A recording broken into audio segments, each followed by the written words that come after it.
kiek žmonių buvo su praplautom smegenim ir vis dėlto visas mūsų elitas ir tas tikrasis šviesusis Lietuvos patriotinis stuburas buvo fiziškai išnaikintas, sušaudytas, ištremtas arba emigravo į vakarus kaip karo pabėgėliai. Taigi Lietuvoje liko didžioji dauguma, sakykime, kurie didžiulė dalis kovojo, žuvo arba buvo ištremti, skaičiai yra apie 500 000.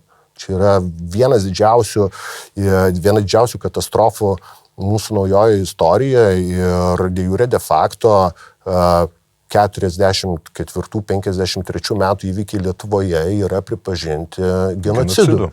Europos žmogaus teisių teisme. Čia labai irgi įdomi istorija, nes tai yra paseka 20 metų teisminio proceso, kai Auksutė Ramanauskaitė. Dar galingesnės, išmanesnės, efektyvesnės. Daikin Emura.